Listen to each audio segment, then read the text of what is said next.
Hi, you're very much welcome to another tutorial on this channel. In today's video, we are going to be learning how to draft the pattern for this bias lip skirt. So you'll be needing three basic measurements. You'll be needing the length of the skirt, the waist measurement, and then your hip measurement. Now the first thing you want to do is to come down by half an inch on your pattern paper, and then from that half an inch you come down by 8 inches. That is what I'm using for my hip line. So it depends on what your own hip line is. So I'm going to draw a line across that place where I marked my hip line, and then also draw a line across. Then my hip measurement is 40, and I'm dividing it by 4, which is going to give me 10. Now I'm going to go ahead to mark 10 inches. Now I made a mistake actually, which I wouldn't want you to make, because I went ahead to add half an inch just like you see me doing. But if you're drafting yours, there's no need to add that half inch as an allowance. So my waist measurement is 32 inches. 32 inches, we are going to divide it by 4.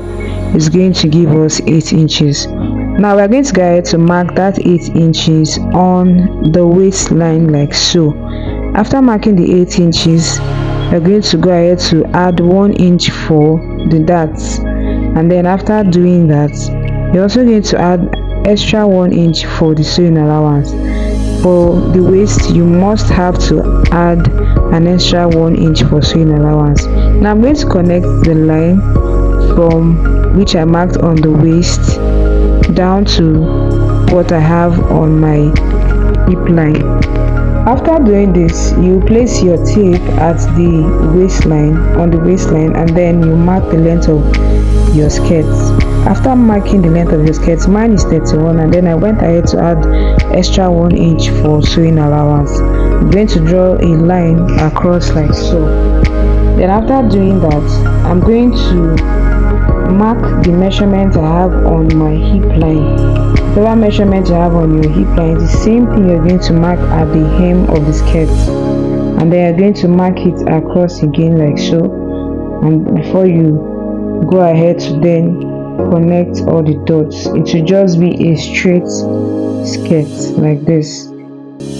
After connecting the dots, I'm going to go ahead to mark my dart measurement. My dart is my nipple to nipple distance. Mine is 7, so I marked 3.5. From there I'm going to mark 1 inch, and then I'm coming down by 4.5 inch for the length of the dart, and then I marked in between the 1 inch, I marked half inch. Now I'm going to connect the darts like this.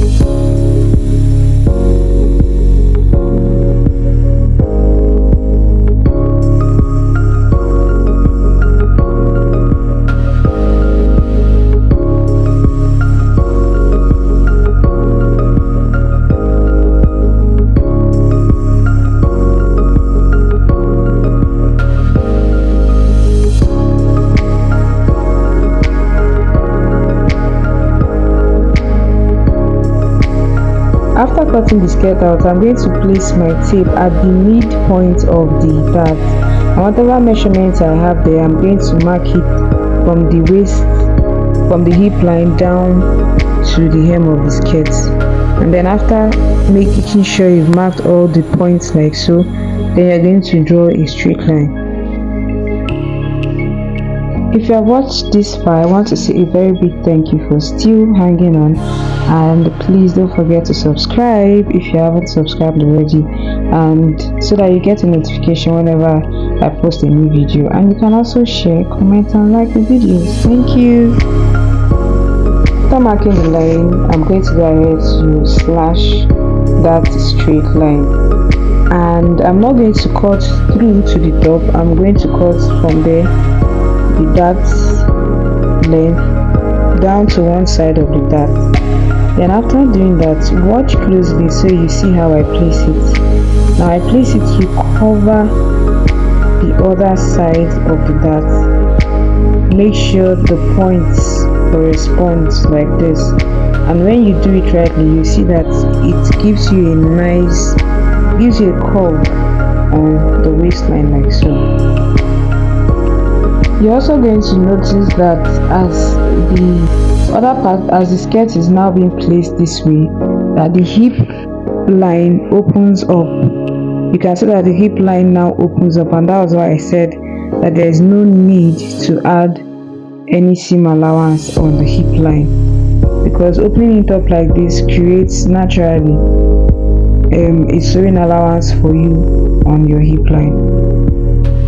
So the next thing I'm going to do is to put a paper underneath the pattern and then make up for that empty space, that slash that we had created on the dart line. So I'm going to use the paper tape to secure it. So lovelies, this is how to draft the pattern for a bias slip skirt. If you have watched this far, I want to say a very big thank you for watching, and please don't forget to subscribe if you haven't done so already. Don't forget to subscribe, like, share and comment. Thank you for watching. See you in my next video where I'll be teaching you where we are going to be making this pattern into a skirt.